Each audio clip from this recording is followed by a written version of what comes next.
तो आज के लेक्चर में हम सीखेंगे कुछ थोड़े से बेसिक टूल्स और उसके बाद हम प्रैक्टिस करने वाले हैं दो मस्त चीज़ों की। तो चलिए शुरू करते हैं। मैं हूं Dilip Sathwara. Welcome to the design live.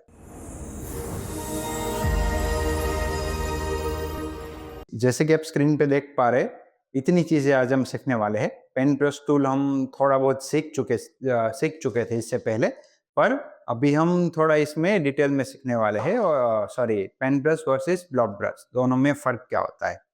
तो चलिए चलते हैं हमारे इलस्ट्रेटर की स्क्रीन पे। तो सबसे पहले यहाँ पे देख लीजिए कि यहाँ पे मैं जो कलर है वो मैं पिंक रख रहा हूँ, और जो आउटलाइन है उसका कलर स्ट्रोक आउटलाइन यानी स्ट्रोक का जो कलर है वो ब्लैक है।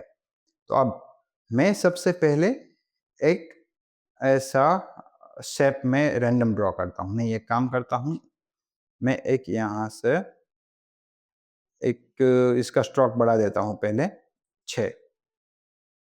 ये देखिए, नहीं 6 भी स्ट्रोक बहुत कम है, मुझे यहाँ लेट्स से 40 का करना पड़ेगा। देखिए, तो यहाँ पे मैंने एक लाइन ड्रॉ की है।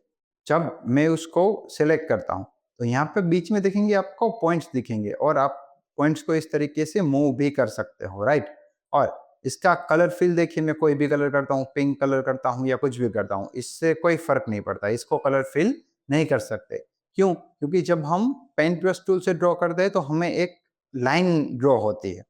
और सेम जब अब मैं लेता हूँ ब्लॉक ब्रश टूल, तो ब्लॉक ब्रश टूल में सेम मैं जब एक स्ट्रॉ ड्रॉ करता हूँ तो उसको मैं सिलेक्ट करता हूँ, जब ये देखिए तो इसमें क्या आया कि एक पूरा ऑब्जेक्ट आया। देखिए, इसका मैं डायरेक्ट सिलेक्शन टूल लूंगा तो मुझे नोट्स भी दिखेंगे। देखिए, इसमें दोनों में फर्क देखिए।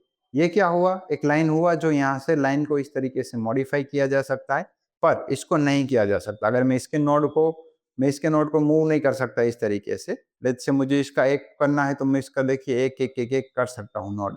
सब नोड एक साथ नहीं कर सकता इस तरीके से। जैसे इसमें सब में ऐसे स्मूथ आता था, वैसे मैं इसमें नहीं कर सकता। तो दोनों में फर्क क्या हुआ, ये सिर्फ एक आउटलाइन होती है, और जब मैं ब्लॉक ब्रश टूल से ड्रॉ करता हूँ तो मुझे एक शेप मिलता है। अब जैसे मैं इसका कलर पिंक करता हूँ तो मुझे फैसिलिटी मिल जाती है, राइट। तो होप आपको समझ में आ गया होगा कि दोनों में फर्क क्या है। ये जैसे पेन ब्रश टूल है, वैसे ही पेंसिल और पेन टूल वो सब वैसे ही काम करते हैं। फॉर एग्जाम्पल मैं ये पेन टूल ले लेता हूँ, और ये देखिए मैं यहाँ से कुछ ऐसा शेप ड्रॉ कर रहा हूँ। अब ये देखिए, तो जब इसको भी मैं डायरेक्ट सिलेक्शन टूल लेता हूँ तो देखिए इसको मैं ऐसे मूव कर सकता हूँ। मैं इसको डेफिनेटली इस तरीके से मूव कर सकता हूँ, पर इसको मैं कलर फिल नहीं कर सकता, राइट। क्योंकि ये एक सिर्फ आउटलाइन है। और स्ट्रोक क्यों है? सिर्फ हमें देखने के लिए दिया जाता है। अगर मैं इसकी स्ट्रोक वैल्यू 0 कर दूंगा तो डेफिनेटली ये मुझे नहीं कुछ दिखेगा। यहाँ पे देखिए स्ट्रोक वैल्यू में इसकी 0 कर देता हूँ तो ये मुझे यहाँ पे सिर्फ लाइंस दिखेगी, पर कोई ऑब्जेक्ट नहीं दिखेगा। मैं सिलेक्ट करूंगा तो ऑब्जेक्ट जरूर होगा, पर यहाँ पर कुछ होगा नहीं। ये देखिए 40 नहीं 2 रखते हैं। तो इस तरीके से मैं कर सकता हूँ। और ये जैसे मैं इससे भी करता हूँ कर्वेचर टूल से, तो इसमें भी मेरे को एक पॉइंट ही मिलता है, मतलब आई मीन आउटलाइन ही मिलती है, राइट। तो सिर्फ ब्लॉक ब्रश ही एक ऐसा है जो मेरी आउटलाइन को डायरेक्ट कन्वर्ट कर देता है कर्व में। ओके, अब आगे बढ़ते हैं। उसके बाद है shape, pencil, smooth, path eraser and join curves. इतने सारे टूल्स, ओ माय गॉड। तो पहला लेते हैं शेप टूल। तो शेप टूल ये रहा, यहाँ से shaper tool, sorry shape tool नहीं शेपर टूल।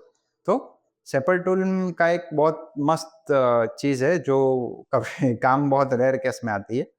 तो मैं यहाँ पर एक ट्रायंगल ड्रॉ कर रहा हूँ, तो ये क्या करेगा, ऑटोमेटिक ट्रायंगल में कन्वर्ट कर देगा। फॉर एग्जांपल मैं यहाँ रेक्टेंगल ड्रॉ कर रहा हूँ तो मुझे यहाँ ये रेक्टेंगल में देगा। अब मैं हेक्सागोन कर रहा हूँ तो मुझे हेक्सागोन में देगा, राइट। जैसे मैं इसे रैंडम ड्रॉ करूंगा, देखिए, तो मुझे यहाँ पे शेप्स मिल जाते हैं।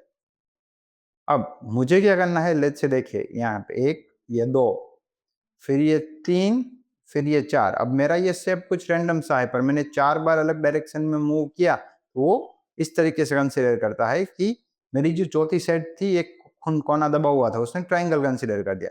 पर फॉर एग्जाम्पल मैं ऐसे करता हूँ तो देखिए 1 2 3 4, तो स्क्वायर, राइट। तो इस तरीके से मैं 4 बार मूव करता हूँ, जैसे ऐसा इतना टिल्ट करता हूँ यहाँ से, देखिए 4 अलग-अलग डायरेक्शन में मैंने मूव किया था, वो रेक्टेंगल कंसीडर करता है। तो ये शेप टूल का ये यूज़ है, शेपर टूल का, जो मुझे इतना कुछ खास दिखता नहीं है। उसके बाद है pencil tool. Okay, pencil tool कुछ खास है नहीं, पेंसिल टूल उसके जैसा ही है जैसा पेन ब्रश टूल था। यहाँ पे जो पेन ब्रश टूल था वैसे ही पेंसिल टूल होता है। तो ये देखिए, जब मैं कुछ ड्रॉ करता हूँ तो वो ड्रॉ हो जाता है। This is the pencil tool, nothing else. यहाँ से तुम स्ट्रोक भी बढ़ा सकते हो। यहाँ पे देखिए 9 हो गया। यहाँ पे तुम वापस से 2, 3, 5 भी कर सकते हो। तो ये हो जाता है तुम्हारा पेंसिल टूल। अब स्मूथ टूल। तो स्मूथ टूल में क्या होता है कि जब मैं यहाँ पे देखिए एक एज आ गई है यहाँ पे। तो मुझे अगर कोई ऐसी एज निकली है, उसको मुझे ऐसे राउंड में करना है, मतलब उसका जो स्मूथनेस चाहिए वहाँ पे कोने पे। देखिए, तो यहाँ पे मुझे ऐसी स्मूथनेस मिल जाती है। मैं आपको एक दूसरा प्रैक्टिकल करके दिखाता हूँ। जैसे अ, मैं यहाँ पे पेंसिल टूल यूज़ करता हूँ। तो इस तरीके से मैंने पेंसिल से ड्रॉ किया है, पर यहाँ पे देखिए ये सब यहाँ पे राउंड कॉर्नर में है ना? और ये वाला थोड़ा बाहर निकल गया है कोना। तो मुझे उसको स्मूथ करना हो तो मुझे यहाँ से स्मूथ टूल लेना है, और जैसे-जैसे मैं इसको खींचता जाऊँगा तो वो स्मूथ में कन्वर्ट होता जाएगा, राइट? और इतना हार्डकोर, इतना कुछ फास्ट यूज़ नहीं आता है इसका, कभी-कभी ज़रूरत पड़ जाएगी। और ये ऐसा नहीं कि एक ही चीज़ में काम होगा। जैसे मैं यहाँ पे पेन ब्रश टूल से भी मैं करता हूँ, और पेन ब्रश टूल को भी अगर मुझे स्मूथ करना हो तो मैं कर सकता हूँ। इसको मैं सिलेक्ट कर लेता हूँ, और स्मूथ टूल में जाके देखिए मैं इसको स्मूथ कर सकता हूँ इस तरीके से। देखिए, मुझे लेट्स से इसको स्मूथ करना है।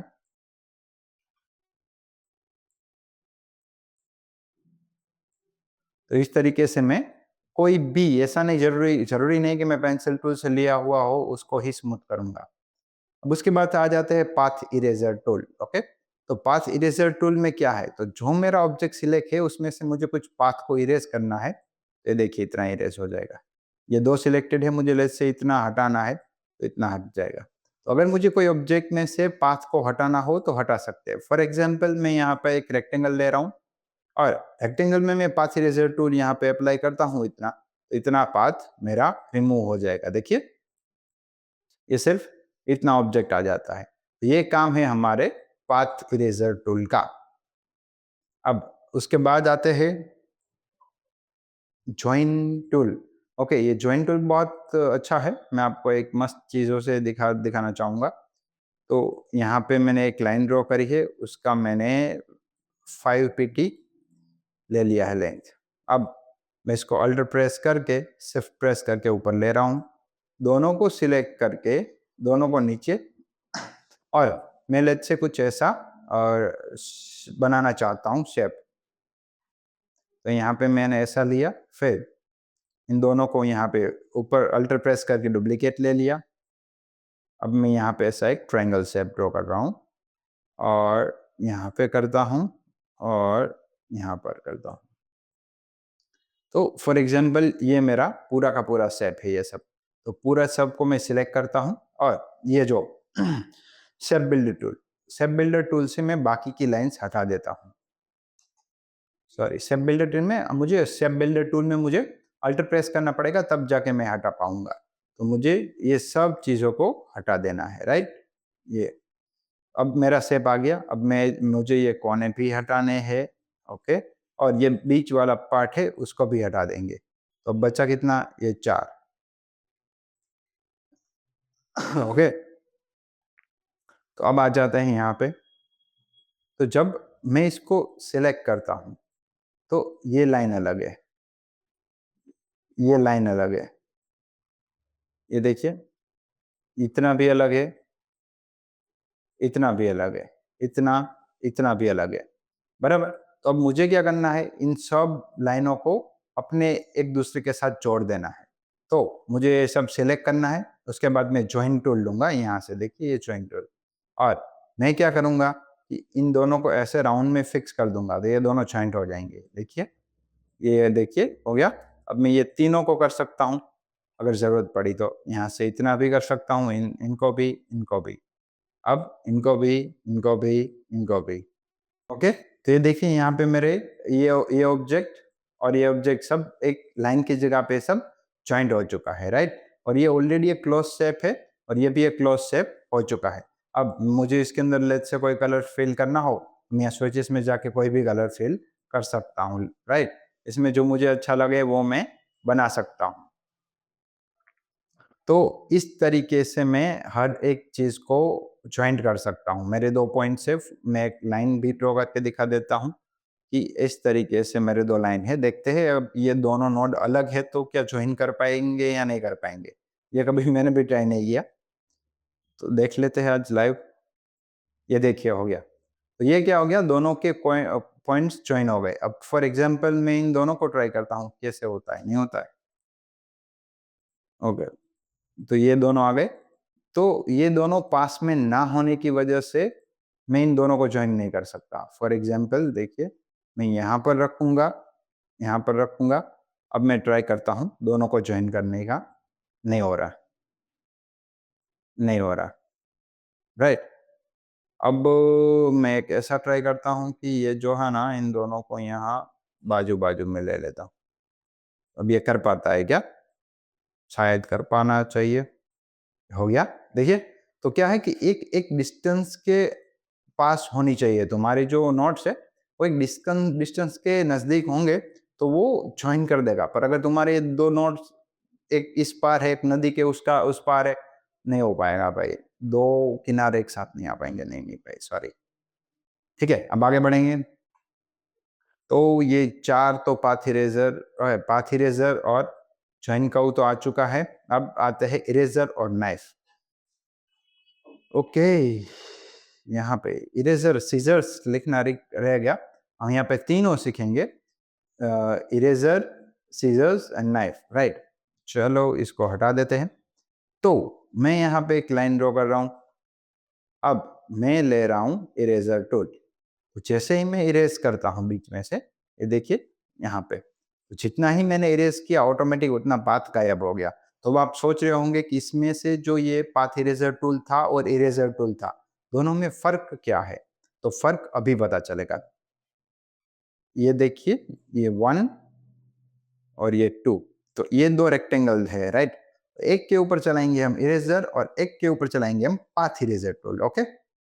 पहले चलाते हैं पाथ इरेज़र टूल। तो मैं यहाँ से इरेज़ कर दूँगा इतना। Oh my God! मस्त हो गया। अब इरेज़र लगाते हैं यहाँ पे। लेट्स से मैं यहाँ पे इतना इरेज़ करता हूँ। देखिए, सॉरी, सॉरी, क्यों नहीं हुआ? क्योंकि मैंने ये ऑब्जेक्ट सिलेक्ट ही नहीं किया था। अब मैं इरेज़र ले रहा हूँ। इरेज़र थोड़ा सॉरी। अब हम ये जो इरेज़र ले रहे, तो हम ये इरेज़र को यहाँ पे लगाएँगे, राइट? तो इरेज़र को यहाँ पे मैं लगाता हूँ, देखिए, यहाँ पे। तो यहाँ पर अब देख रहे क्या हुआ? जहाँ पे मैंने इरेज़ किया वो पार्ट रिमूव हो गया पर बाकी का आ गया। तो अब फॉर एग्ज़ाम्पल मैं यहाँ से ऐसे इरेज़र चलाता हूँ, तो ये क्या करेगा? दोनों को बीच में से काट देगा, राइट?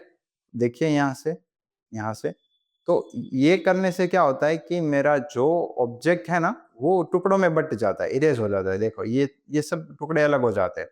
और इसमें क्या होता है, जब पाथ इरेज़र टूल हम यूज़ करते हैं, तो लेट्स से मैं यहाँ से इतना यूज़ करता हूँ तो कुछ नहीं होता। मुझे पाथ है मतलब वो सिर्फ़ आउटलाइन, जो हमारे ऑब्जेक्ट की आउटलाइन है उसको इरेज़ करता है। और ये कैसे कंसीडर करता है कि पूरा एक ऑब्जेक्ट है, उसको रखेगा, उसमें से बीच में तुम जितना हटा सकते हो उतना हटा दो। तो दोनों में फ़र्क ये है, राइट? अगर आपको राउंड में देखना है तो भी देख सकते हैं। ये देखिए, अब एक में चलाते हैं इरेज़र, सॉरी, इसमें चलाते हैं इरेज़र। देखिए, देखिए, देखिए, तो इस तरीके से मेरे पास टुकड़े हो जाते हैं और जब इस टुकड़े को मैं डिफरेंटली भी कलर फ़िल कर सकता हूँ। ये देखिए, यहाँ पे मुझे हरा करना है, यहाँ पे ग्रीन करना है, यहाँ पे कोई भी कलर करना हो, तो मैं इस तरीके से इसके कलर्स भी चेंज कर पाऊँगा डिफरेंटली। और जब ये है तो इसके ऊपर मैं चलाता हूँ इरेजर, पाथ इरेजर टूल। ये देखिए, तो इतना इरेजर डालने के बाद यहाँ इरेज हो जाता है। अब मैं इसको फिल करता हूँ तो देखिए इतना ही फिल होता है, जितना हट गया था उतना फिल नहीं होता है। दोनों में डिफरेंस यही है। ओके, तो आप समझ गए कि किस तरीके से दोनों डिफरेंटली काम करते हैं। And yes, one more thing कि फॉर एग्जांपल ये मेरा, अरे रुको, सब चीज़ें हटा दी जाएगी तो हम अच्छा देखेंगे, अच्छा समझेंगे मेरे बच्चे। चलो, चलो, चलो। यस, तो यहाँ पे ये जो आप राउंड देख रहे हैं, तो इस राउंड को अगर मैं काटता हूँ इरेज़र से, ये वाला, और इरेज़र तो बहुत छोटा है, तो अगर मुझे इरेज़र की साइज़ छोटी बड़ी करनी है, तो मुझे उसके आइकन के ऊपर यहाँ पे डबल क्लिक करना है। जैसे मैं डबल क्लिक करता हूँ, तो मुझे यहाँ पे एक ऑप्शन मिलता है कि मुझे इरेज़र कितना बड़ा करना है। मुझे लेट्स से इतना करना है, तो मुझे प्रेस करना है ओके, तो ये देखिए बड़ा हो जाएगा। और मुझे लेट्स से बाजू में 2 छोटे-छोटे कट लगाने हैं, तो मुझे यहाँ से डबल क्लिक करके साइज़ कम कर देनी है, ओके प्रेस कर देना है और ये देखिए छोटे-छोटे कट्स आ जाएँगे। अब मुझे यहाँ पे बीच में बहुत बड़ा कट लगाना है, तो मुझे यहाँ से और भी ज़्यादा बड़ा करना पड़ेगा ये। ओहो! ये हमारे ऑब्जेक्ट से बड़ा हो गया है। Sorry boys. तो ये हो गया, देखिए। तो हमारे इतने टुकड़ों में बँट जाता है। तो इस तरीके से मैं अपने रिक्वायरमेंट के अकॉर्डिंग, डॉक्यूमेंट के अकॉर्डिंग इरेज़र की साइज़ छोटी-बड़ी कर सकता हूँ। ओके? चलो वापस से एक रेक्टेंगल ले लेता है। पता चलेगा इसका कलर है जो वो खाली कर देते हैं और इसकी आउटलाइन थोड़ी दे देते हैं ताकि दिखे। अब हम लेंगे इरेज़र के बाद वाला टूल, सीज़र टूल। तो सीज़र का टूल क्या होता है, लेट्स से आपके पास एक इस एक पेपर है, तो पेपर को बीच में से काटता है। तो वैसे ही देखिए यहाँ से मैं बीच में से काटता हूँ, तो ये क्या एरर आती है कि please use the scissors to the segment और an anchor point but not at the end point. तो तुम सीज़र को कहीं पे भी नहीं ले जा सकते हो। तुम्हें यहाँ पे एक यहाँ कट मारना है, एक कट यहाँ मारना है। अब देखो, तुम यहाँ से इतना जितना कट मारा उतना अलग कर सकते हो। ये हो जाता है सीज़र्स का काम। ओके, फिर से एक बार दूसरे में ट्राई करके देखते हैं। ये वाला पिंक कलर कर देते हैं। अब लेट्स से मैं यहाँ से सीज़र चलाता हूँ, तो मुझे ये एरर हमेशा मिलेगी। आपको इस तरीके से कुछ घबराना नहीं है। आप सीज़र्स का काम क्या है कि सीज़र्स यहाँ से कट मारेगा और लेट्स से यहाँ पे कट मारेगा। तो जब मैं इसको अलग से इतना हटा सकता हूँ। तो सीज़र्स का काम ऑब्जेक्ट को बीच में से काटना है और वो सिर्फ पाथ को काटेगा, राइट? अब आप समझ गए होंगे। चलो उससे आगे बढ़ते हैं। सीज़र्स, सीज़र्स ओके, उसके बाद है नाइफ। तो आप नाइफ से बीच में से काट सकते हो। तो सीज़र्स में उन्होंने क्या रखा, सिर्फ आउटलाइन तुम काट पाओगे और नाइफ को क्या दिया, तुम ऑब्जेक्ट को भी बीच में काट सकते हो। और मतलब हकीकत में तो यही होना चाहिए कि लेट्स से पेपर है, उसमें अगर आप नाइफ से काटते हो तो भी 2 टुकड़े होने चाहिए और सीज़र्स से ऐसे काटोगे तो भी 2 टुकड़े होने चाहिए। पर नहीं, ऐसा नहीं हुआ क्योंकि दोनों का फंक्शन सेम हो जाता है ना, तो फिर सीज़र और नाइफ दोनों क्यों रखना है, राइट? तो इसकी जगह पे उन्होंने क्या किया है कि जैसे एक रस्सी होती है, थ्रेड, जो सुई धागा होता है उस टाइप का। तो जैसे कोई धागा होता है एक लंबा, उसको मैं अगर बीच में से 2 जगह से काट दूंगा तो बीच वाला पार्ट में हटा सकता हूँ, राइट? तो वो काम हो जाता है सीजर्स का। और नाइफ क्या होता है, कोई भी चीज को ऑब्जेक्ट मतलब काटने के लिए, लेट्स से बटर का पीस है, बीच में से काटा, 2 अलग टुकड़े हो गए। तो ये चीजें हो जाएगी नाइफ में। तो देखिए मैं यहाँ से इतना देख रहे हैं उसमें से ना कट मार रहा हूँ। जैसे मैंने कट मारा देखिए, ये हो गया अलग और इसको मैं कुछ भी कलर कर सकता हूँ। देखिए ब्लू, ओके, हो गया। तो इस तरीके से मैं दोनों को कुछ भी कलर कर सकता हूँ, राइट? और एक मैंने पहले भी बताया, मैं आपको बता दूं, कंफ्यूज नहीं होना है। जब मैं कोई ऑब्जेक्ट के ऊपर डबल क्लिक करता हूं तो वो मैं फोकस मोड में चला जाता हूँ। फोकस मोड में यानी मैं उस ही ऑब्जेक्ट के ऊपर में कुछ काम कर रहा होता हूँ। लेयर में देखिए उसके एक आइसोलेशन मोड में चला जाता हूँ। अब मैं कुछ यहाँ पे ऑब्जेक्ट बनाता हूँ तो ये दोनों ऑब्जेक्ट वही आइसोलेशन मोड के अंदर हो जाएंगे। और जब मैं ये सिलेक्शन टूल लेके बाहर डबल क्लिक करता हूँ तो देखिए यहाँ पे मैं कुछ भी चीज़ें बनाई थी, वो सब चीज़ें यहाँ पे दिखेगी। पर जब मैं इसको फ़ोकस मोड में हूँ, तब मैं कुछ काम नहीं कर सकता। यानी कि अगर आपके पास 5 चीज़ों का ग्रुप है, 5 अलग-अलग बॉक्सेस का, लेयर्स का, तो मुझे वो 5 के ऊपर ही काम करना है, तो मुझे ग्रुप के ऊपर डबल क्लिक कर देना है ताकि मेरा दूसरे जो ऑब्जेक्ट है वो आइसोलेट हो जाए, ताकि डिस्टर्ब ना हो काम करने में, राइट? तो अब उससे आगे बढ़ते हैं। उसके आगे है हाउ टू एक्सपोर्ट, ओके? तो लेट्स से मैंने ये डिज़ाइन बना ली है, अब मुझे इसको एक्सपोर्ट करना है, राइट? अभी फ़िलहाल हमने कोई ऐसे सीखी नहीं है डिज़ाइन, पर उसको एक्सपोर्ट करना फिर भी सिखा देते हैं। फाइल में जाएँगे और यहाँ पे जाएँगे एक्सपोर्ट एज़। जैसे एक्सपोर्ट एज़ के ऊपर आप क्लिक करेंगे तो आपको ऐसा मेन्यू दिखेगा। तो ये आपका डाउनलोड, यहाँ पे आप सिलेक्ट कर सकते हैं कि आपको कौन-सी जगह पे सेव करना है।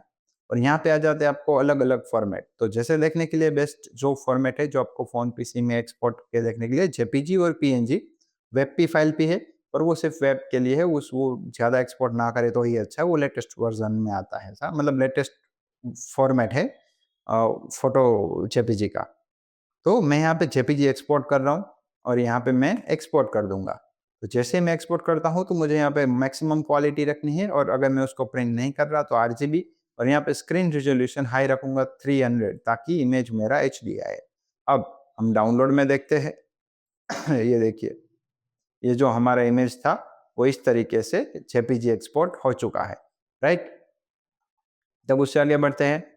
लोगो प्रैक्टिस, ओके, एक मस्त लोगो की प्रैक्टिस करेंगे, ये वाला, राइट? तो ये वाला लोगो मैंने ऑलरेडी यहाँ पे दे दिया हुआ है, ओके। मैं इसको पहले काट लेता हूँ, इसको हटा देता हूँ, यहाँ पे पेस्ट कर देता हूँ, ओके।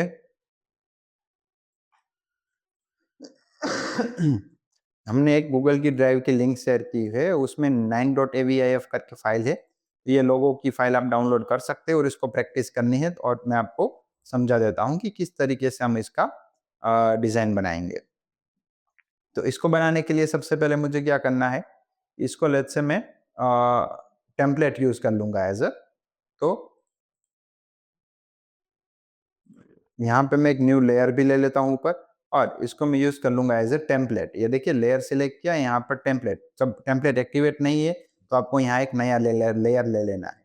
अब जब मैं इसको एज़ अ टेम्पलेट यूज़ करूँगा तो ये थोड़ा ब्लर सा हो जाएगा, लॉक भी हो जाएगा, ये मूव नहीं हो पाएगा। अब मैं एलिप्स लेता हूँ, ओके। तो मैं यहाँ पे ड्रॉ क्यों नहीं कर पा रहा? क्योंकि ये ऑब्जेक्ट लॉक है, मुझे लेयर 2 सिलेक्ट करना पड़ेगा। अब मैं इसको सिलेक्ट करता हूँ और इसका जो मेरा स्ट्रोक है वो 0.5 कर देता हूँ, और इसका जो कलर है वो खाली कर देता हूँ, ताकि मैं इसको अच्छे से बना पाऊँगा। तो सबसे पहले हमें इसमें एक लॉजिक बनाना पड़ेगा, तो मैं एक काम करता हूँ, रेड कलर को मैं भूल जाता हूँ। मैं सिर्फ़ ये ब्लू और व्हाइट दोनों को मिलके एक शेप बनाना चाहता हूँ। दोनों ब्लू एंड व्हाइट, ओके। देखिए, पहली बार में अगर कुछ ऐसा ऊपर-नीचे होता है तो आपको घबराने की ज़रूरत नहीं है। ठीक है, थोड़ा बहुत लोगों में ऊपर-नीचे होता है, क्योंकि हम नेट से जो रेफ़रेंस डाउनलोड करते हैं वो इतना एक्यूरेट कभी-कभी नहीं होते। वो किसी ने बनाए हुए होते हैं। तो हो गया? तो अब दूसरा मैं अल्ट प्रेस करके इसको डुप्लीकेट ले रहा हूँ, शिफ्ट प्रेस करके इसको एक्यूरेट राउंड शेप में ही रख रहा हूँ, और शिफ्ट प्रेस करके मैं इसको छोटा-बड़ा करे जा रहा हूँ।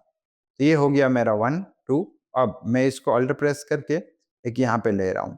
तो मुझे क्या करना है, ब्लू और व्हाइट दोनों मिला के जो लाइन बन रही है ना, उसको मुझे ट्रेस करते जाना है। याद रखिएगा, देखिए यहाँ पे सब स्मूथ ही जा रहा है फिलहाल तो, पर आपको खास ध्यान रखना है कि और रेड वाला जो पार्ट है उसको भूल जाए। अगर दोनों को कंसीडर करके चलेंगे ना तो कोई नहीं बना पाएगा, एक शेप नहीं बना पाएँगे। अब मैं इसको रैंडमली स्ट्रेच करता हूँ, थोड़ा-सा नीचे भी ले लेता हूँ। तो यहाँ पे देखिए मेरा जो शेप है वो बन रहा है, थोड़ा-थोड़ा, थोड़ा-थोड़ा।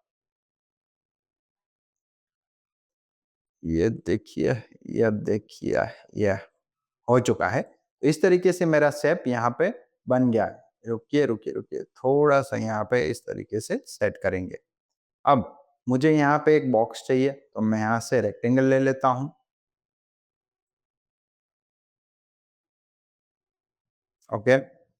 देखिए, यहाँ पे आ गया मेरा लॉक, ओके। तो ये वाला पार्ट आ गया। अब ये जो वाला पार्ट था, ये वाला पार्ट, ये तो मुझे यहाँ से सब्ट्रैक्ट करना है। तो मैं यहाँ पे एक दूसरा बाजू में रख दूँगा। अब इन दोनों को मैं चिपका दूँगा, राइट? देखो, अगर ये नहीं चिपकता है ऐसे डबल डबल क्यों आ रहा है? अच्छा हो गया, उसकी बाहर की लाइन होगी। ओके, तो अब लेट्स से मैं इसको यहाँ पे चिपका देता हूँ। रुक गया, यहाँ पे हो नहीं रहा है, पता नहीं, इसके 2 लाइन्स आ रहे, तो मैं इसको यहाँ पे प्रेस कर देता हूँ। हरे रोज़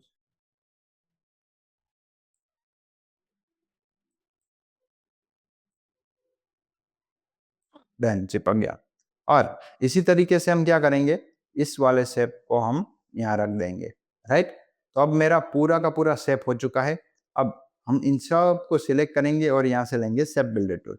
जैसे ही मैं शेप बिल्डर टूल लेता हूँ, तो मुझे जो-जो पार्ट चाहिए, वो मुझे यहाँ से लेते जाना है, ये लेता जाना है। देखिए ये मेरा शेप यहाँ पे हो चुका है रेडी।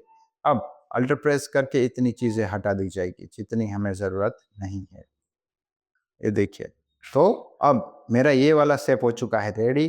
अब मैं अल्टर प्रेस करके इसकी डुप्लीकेट कॉपी ले लेता हूँ नीचे, राइट? तो ये हो जाते हैं मेरे दोनों के दोनों ऑब्जेक्ट। अब मैं यहाँ पे जैसे देख पा रहा हूँ, ये सब पाथ पता नहीं कहाँ से आए, उसको मैं हटा देता हूँ, सॉरी। ओके,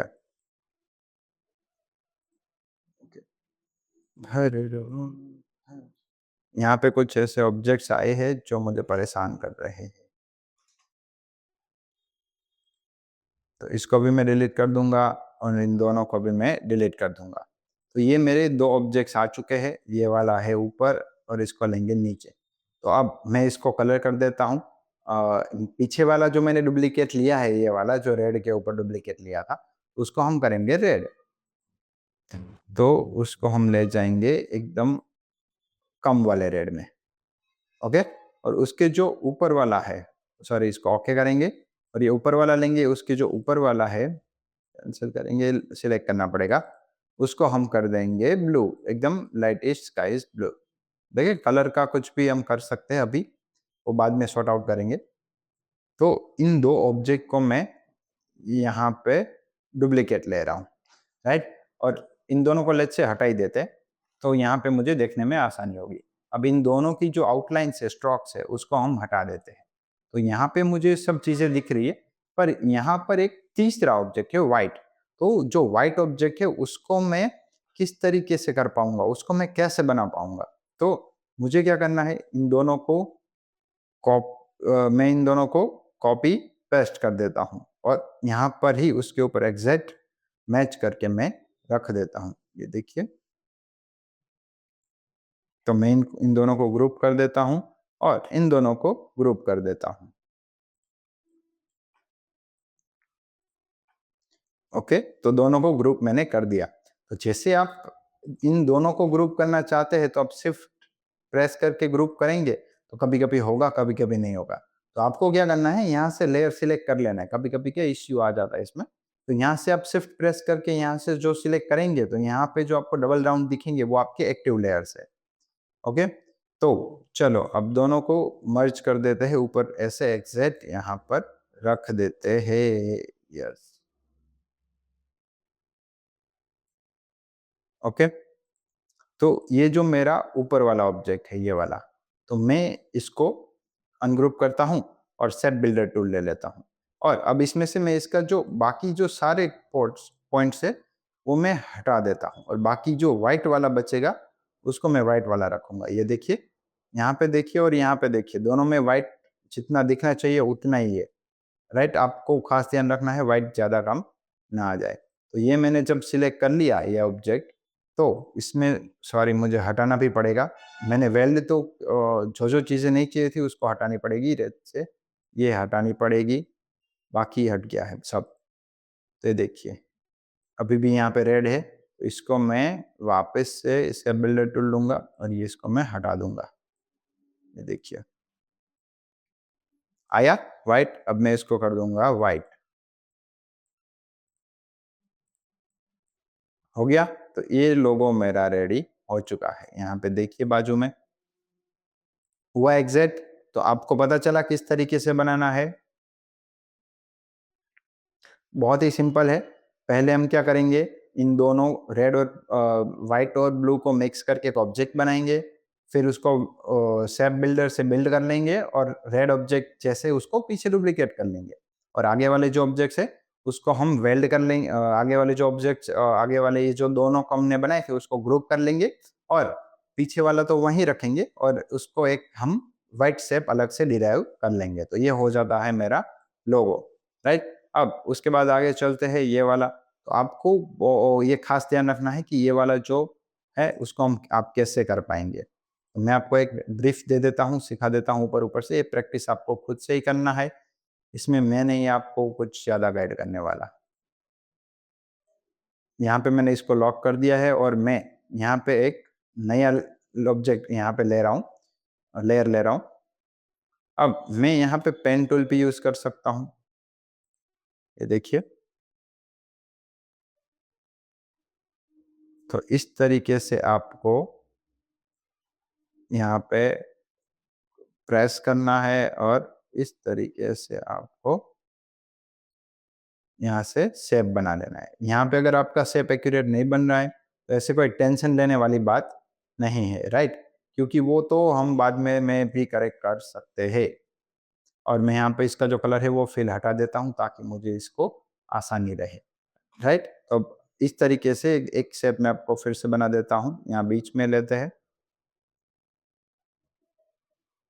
ये आ गया एक्यूरेट। अब मैं इसको अल्टर प्रेस करके यहाँ से इस तरीके से लूँगा कि वो आ जाए। हो गया? इसका जो कलर फिल है वो हटाना पड़ेगा, आउटलाइन है उसको मैं ब्लैक कर देता हूँ ताकि दिखे। ओके? और फिर मैं यहाँ से अल्टर प्रेस कर दूँगा और मैं वापस से यहाँ से कुछ इस तरीके से उसका जो पेन टूल से जो उसका ऑब्जेक्ट है, इस तरीके से ड्रॉ कर लूँगा। ओके, तो मैं यहाँ पे एक नोड ऐड कर रहा हूँ। ओके, और मैं यहाँ से भी कुछ ओके, मैं कंट्रोल ज़ेड प्रेस कर रहा हूँ, क्या मेरा थोड़ा वेरी ज़ूम हो गया था। अब यहाँ से भी इस तरीके से मैं मेरा शेप ड्रॉ कर लूँगा। तो ये देखिए, ये मेरा जो शेप है ये रेडी हो चुका है। इसकी आउटलाइन व्हाइट है तो आपको दिख नहीं रहा है, इसकी आउटलाइन ब्लैक कर देंगे तो दिखेगा। तो ये देखिए, मेरा एक शेप रेडी हो चुका है। अगर अब आपको करेक्ट करना है तो आप इस तरीके से ज़ूम करके एक नोड को भी आप इस तरीके से कर सकते हैं। यहाँ से ऊपर लेना है, नीचे लेना है, कुछ भी लेना है।